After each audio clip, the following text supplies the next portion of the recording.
அஸ்ஸலாமு அலைக்கும் வரஹ்மத்துல்லாஹி வரகாத்து. சிக்கன் நூடுல்ஸ் நல்லா பொழு பொழுண்டு எப்படி செய்கிறதுன்னு பார்ப்போம். இப்போ சிக்கனை பொடிசா நறுக்கி கழுவி வச்சிருக்குது. 1 ஸ்பூன் மிளகாய்த்தூள், தேவையான அளவு உப்பு, 1/4 ஸ்பூன் இஞ்சி பூண்டு பேஸ்ட் எல்லாத்தையும் கலந்து விட்டு ஒரு 1/2 மணி நேரம் ஊற வச்சுக்கிறணும்.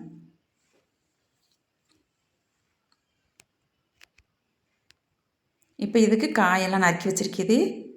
கோபிஸ், கேரட்டு, குடமிளகா, பெரிய வெங்காயம் எல்லாத்தையும் நீளமாக நறுக்கி வச்சிருக்குது. இப்போ 1/2 மணி நேரமாச்சு சிக்கனை பொரிச்சுக்கிடுவோம். ஒரு சட்டியில் கொஞ்சமாக எண்ணெயை ஊற்றி எல்லா சிக்கனையும் போட்டு பொரிச்சு எடுத்துக்கிடுவோம். இப்போ சிக்கன் பொரிஞ்சிருச்சு. இது எல்லாத்தையும் ஒரு தட்டில் எடுத்து வச்சுக்கிறேன். இப்போ நூடுல்ஸை வேக வைக்கிறதுக்கு ஒரு சட்டியில் தண்ணி வச்சுருக்குது. கொஞ்சமாக எண்ணெய் ஊற்றி தண்ணி கொதிக்கவும் நூடுல்ஸை போட்டு வேக வச்சுக்கிறேன்.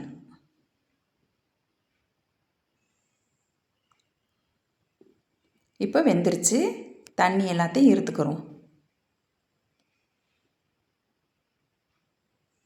இப்போ முட்டை பொரிக்கிறதுக்கு ஒரு தோசைக்கல் அடுப்பில் வச்சுருக்குது. கொஞ்சமாக எண்ணெய் ஊற்றி நான் 3 முட்டையை பொரிச்சுக்கிறேன்.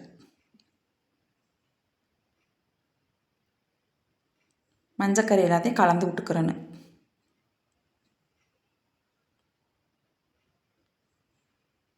இப்போ நூடுல்ஸை தாளிக்கிறதுக்கு ஒரு சட்டியை அடுப்பில் வச்சுட்டு கொஞ்சமாக எண்ணெய் ஊற்றிக்கிறேன்.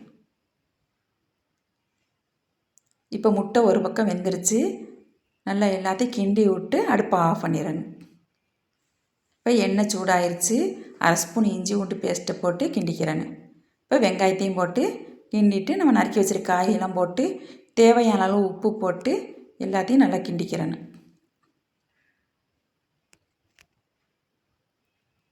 இப்போ காயெல்லாம் பொரிஞ்சிருச்சு. நூடுல்ஸையும் போட்டு நல்லா எல்லாத்தையும் கலந்து விட்டுட்டு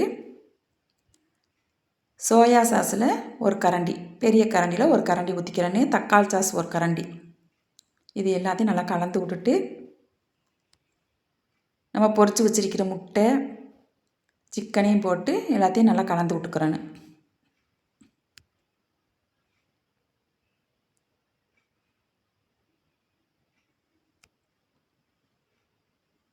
எல்லாத்தையும் நல்லா கலந்து விட்டுட்டு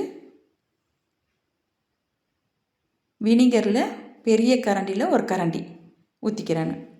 அதையும் ஊற்றி எல்லாத்தையும் நல்லா கலந்து விட்டுட்டு மல்லி இலையை போட்டு அடுப்பை ஆஃப் பண்ணிடுறேன். Chicken noodles ready. நல்லா டேஸ்ட்டாக பொழு பொழுண்டு சூப்பராக இருக்கும்.